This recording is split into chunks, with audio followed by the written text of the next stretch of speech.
Hello guys, once again you all are very very welcome to IITN explains. तो guys कैमोडोज के next session में आपका बहुत बहुत स्वागत है। और गाइज आज हम बात करने जा रहे हैं बहुत ही important topic, again chemical bonding से बेसिक स्ट्रेंथ। जी हाँ गाइज, जैसा कि आप जानते हो carbon bases, nitrogenous bases, oxygen bases और कई बार और हेटेरो एटम के भी बेसिस आपको देखने को मिलते हैं। और उनके बेसिक स्ट्रेंथ पर कंपैरिजन करने के सवाल अक्सर JEE mains, NEET, advance, olympiad, KVPY और कई रीजनल एंट्रेंस एग्जामिनेशंस में नजर आते हैं।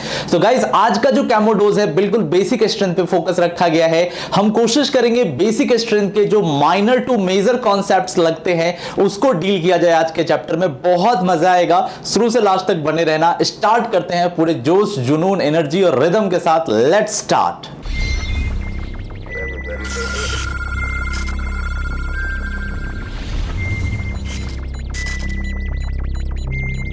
ओके गाइस, स्टार्ट करते। तो स्टार्ट करने से पहले मैं आपसे रिक्वेस्ट करूंगा, मेक श्योर आप पेन और नोटबुक लेके बैठे हो, अदरवाइज कोई फायदा नहीं होगा अगर इसको किसी कहानी या एपिसोड के जैसा सुनेंगे। Now guys, close your eyes for 3 and 4 seconds and totally connect with us.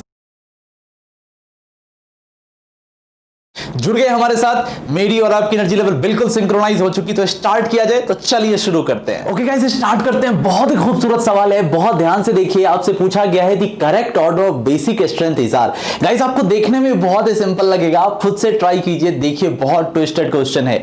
सबसे पहला हमारे पास एक बहुत ही क्लासिकल एग्जांपल है जो ग्रुप 15 से और केमिकल बॉन्डिंग में आपको नजर आता है। सबसे पहला आपके पास अमोनिया है, दूसरा गाइस आपके पास बड़ा कमाल का मॉलिक्यूल है फॉस्फीन, और देन आफ्टर आर्सीन, और इसको बोला जाता है एस्टिबीन। तो गाइस ये आपको ग्रुप 15 के कुछ हाइड्राइड्स नजर आ रहे हैं। बहुत ही सिंपल सवाल है बट एक्सप्लेनेशन बहुत यूनिक वे में मैं करने की कोशिश करूंगा। देखिएगा, सबसे पहली चीज, अगर आपने याद कर रखा है तब तो आप 1 मिनट के अंदर बता दोगे कि हाँ ये ऑर्डर सही नजर आ रहा है। ऊपर से नीचे आने पर बेसिक स्ट्रेंथ इसका कम होता चला जाता है। लेकिन गाइस इसके लिए रेस्पॉन्सिबल कौन सा है? जी हाँ गाइस, आपको मैं एक्सक्लूसिवली बता चुका हूं। इसके लिए जो चीज रेस्पॉन्सिबल है that is known as Drago rule. अब ड्रैगो रूल क्या बोलता है गाइस? देखो, ड्रैगो रूल सबसे पहले तो ये बोलता है कि अगर आप जिस एलिमेंट की बात कर रहे हैं वो 13, 14, 15, 16, 17, मतलब बेसिकली अगर हम बात करें तो ये आपके पी ब्लॉक के एलिमेंट्स होने चाहिए। और इसमें भी ये मेनली काम करता है 13, 14 और 15 के ऊपर। ठीक है,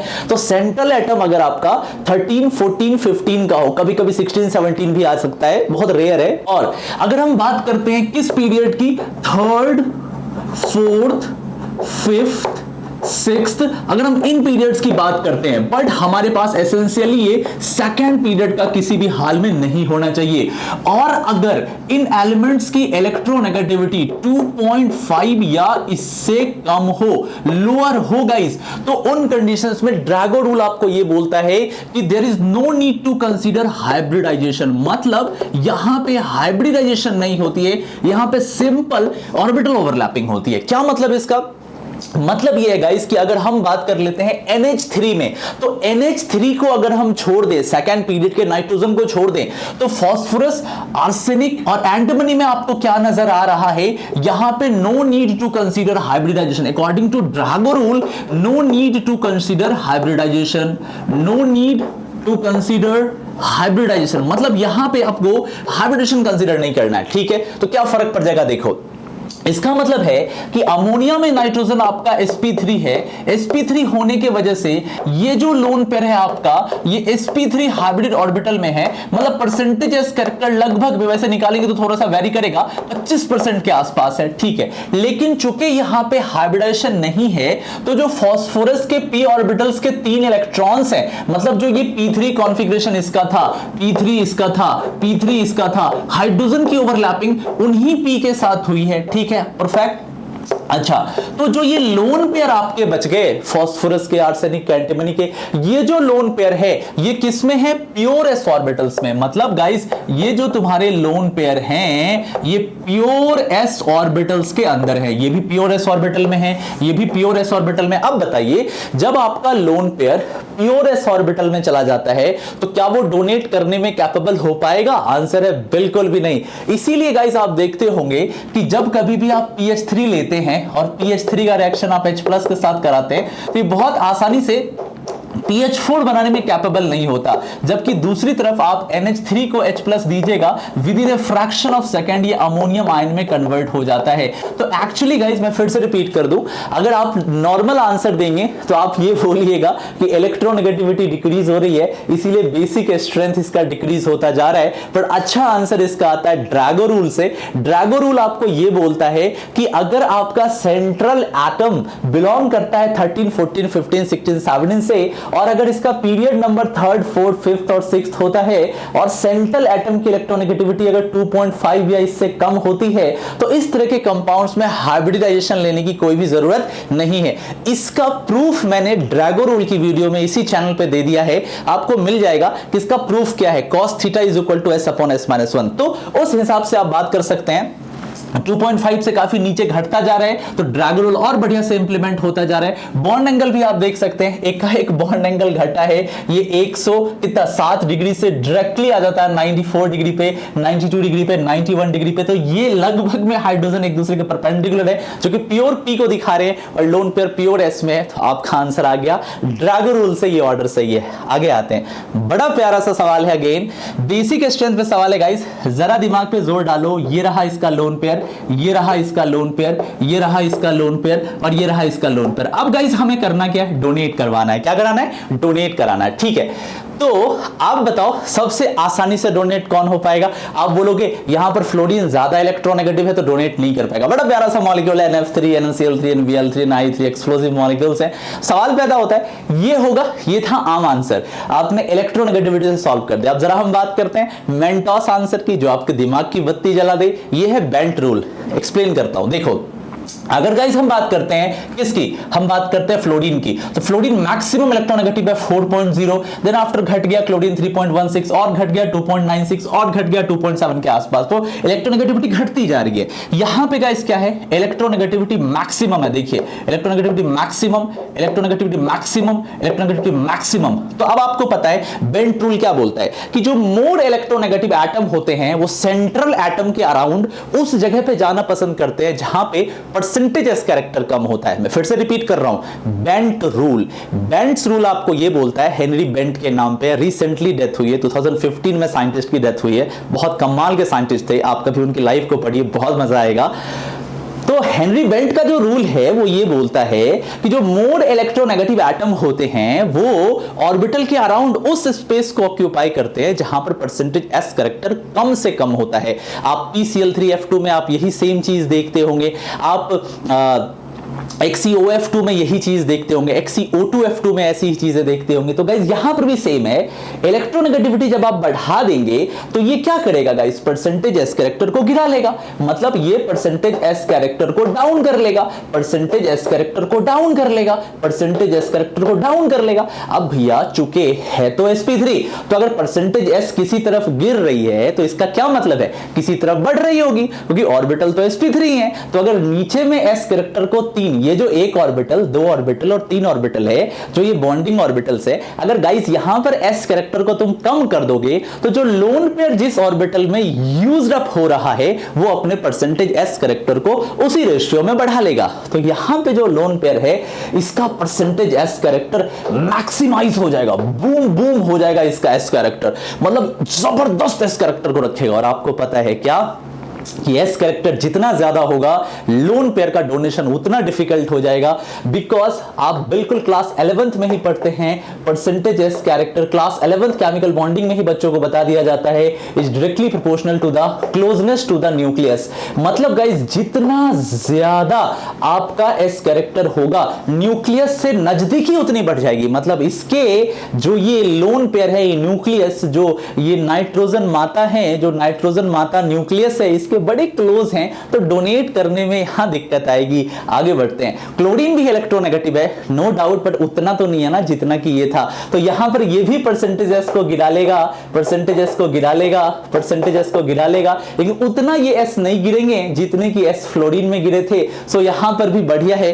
पर फ्लोरीन के इतना तो नहीं है। तो यहां पर भी न्यूक्लियस के क्लोज है लोन पेयर, बट उतने क्लोज नहीं है जितना NF3 में। तो जैसे जैसे इलेक्ट्रोनेगेटिविटी कम होती जा रही है, बॉन्ड पेयर, ये जो बॉन्ड पेयर के पास परसेंटेज एस कैरेक्टर कम होता जा रहा है, लोन पेयर के पास परसेंटेज एस कैरेक्टर बढ़ रहा है, तो जैसे जैसे आप इलेक्ट्रोनेगेटिविटी बढ़ाएंगे डोनेट करना बहुत मुश्किल हो जाएगा। आयोडीन में क्या है गाइस, परसेंटेज एस कैरेक्टर बहुत कम नहीं होगा, यहां परसेंटेज एस कैरेक्टर बहुत वेरी नहीं होगा, इसके वजह से ये लोन पेयर डोनेट करना आसान है। कंक्लूड कर देता हूं, मैक्सिमम इलेक्ट्रोनेगेटिविटी के वजह से परसेंटेज मैक्सिमम गिर गया, इसके वजह से परसेंटेज मैक्सिमम बढ़ गया, बढ़ने के वजह से डोनेट कर पाना पॉसिबल नहीं था। यहां इलेक्ट्रोनेगेटिविटी सारे हैलोजेंस में आयोडीन की सबसे कम है, तो ये परसेंटेज को उतना गिरा नहीं पाया, जब ये गिरा नहीं पाया तो यहां पे परसेंटेज उतना बढ़ नहीं पाया, जिसके वजह से डोनेट करना आसान था। तो कौन सा रूल रेस्पॉन्सिबल हो गया गाइस, बेंट रूल। तो ये भी सही नजर आ रहा है, बिल्कुल सही नजर आ रहा है। B is also correct, A is also correct. C पे आते हैं, सेम उसी तरीके से आप कर सकते हैं। देखिएगा गाइस, आपको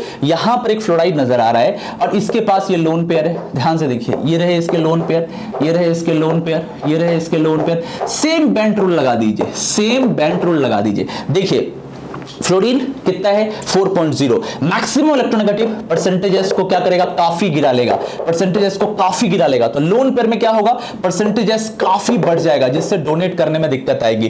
क्लोरीन उतना इलेक्ट्रोनेगेटिव नहीं है जितना फ्लोरीन है, तो यहां थोड़ा सा बेटर डोनर होगा। ब्रोमीन और इलेक्ट्रोनेगेटिविटी कम होगी, थोड़ा सा और बढ़िया डोनर होगा। और ये जो आपको दिख रहा है डाइमिथाइल ईथर गाइस, यहां पे अगर आप चेक करेंगे सबसे कम इलेक्ट्रोनेगेटिविटी कार्बन की है, मात्र 2.4, 2.48, तो ये लोन पर डोनेट करना ज्यादा आसान होगा। और आप मिथाइल में, आप जनरली जो मिथाइल ईथर्स होते हैं, नॉर्मल ऑर्गेनिक ईथर्स होते हैं, जहां पर अरोमेटाइजेशन नहीं होती, वहां पे आप लोन पेयर को डोनेट करते हुए देखते भी हैं, तो ये ज्यादा बढ़िया डोनर है, उससे कम ये, उससे कम ये, और सबसे गंदा डोनर ये है because of this fluorine atoms. आगे बढ़ते, this is one of the very very beautiful सवाल। देखो गाइस, अगर आप कभी क्योरा पे भी सर्च करोगे ना इंटरनेट पे, अमोनिया ज्यादा बढ़िया है पिरिडीन, तो मैं आपको स्क्रीन पे दिखा दूंगा, मतलब मैं क्या बताऊं, बिल्कुल गलत आंसर दे रखा है कि पिरिडीन ज्यादा है। भाई अमोनिया मच बेसिक होता है पिरिडीन से, अगर तुम चेक करोगे तो लगभग में 10,000 गुना ज्यादा बेसिक है अमोनिया पिरिडीन से। मैं आपको स्क्रीन पे दिखा दूंगा। तो पहले हम बात कर लेते हैं जरा इसके एक्सप्लेनेशन की। गैस फेज में दिया गया है ट्राइमिथाइलअमीन, अमोनिया, पिरिडीन, और आपके पास ट्राइमिथाइल सिलाइलअमीन गिवन है। तो गाइस सबसे पहले देखो यहां पे क्या हो रहा है, ये रहा नाइट्रोजन, यहां से रहे 3 मिथाइल और यहां रहे लोन पेयर, बढ़िया है, मिथाइल प्लस आई भी लगाता है, धकेल भी रहा है, इलेक्ट्रॉन को रिलीज करना बहुत आसान है। अमोनिया नॉर्मल केस है, पिरिडीन में sp2 है, पिरिडीन में क्या है, ये sp2 नाइट्रोजन है, और अमोनिया में नाइट्रोजन क्या था, sp3 था। कैसे कंपेयर करेंगे, यहां पे 3-3 मिथाइल लगे थे जिससे डोनेट कर पाना आसान हो पा रहा था, गैस फेज गिवन था, पानी का कोई चक्कर ही नहीं है, ठीक है। तो sp3 बेटर होगा sp2 से। गाइस अगर तुम इसको चेक करना चाहते हो तो तुम यूज भी कर सकते हो, क्या, पीकेबी, इसका पीकेबी 4.4 है, इसका पीकेबी 4.7 है, इसका पीकेबी 8.8 है, इसका पीकेबी वेरी हाई है। अब आपको पता है कि पीकेबी जितना ज्यादा होगा बेसिक स्ट्रेंथ उतना कम होगा, पीकेबी जितना कम होगा बेसिक स्ट्रेंथ उतना ज्यादा होगा। तुम डेटास के हिसाब से भी देख सकते हो और लॉजिकली भी देख सकते हो। मैं एक्सप्लेन फिर से कर देता हूं, देखो क्या हुआ है।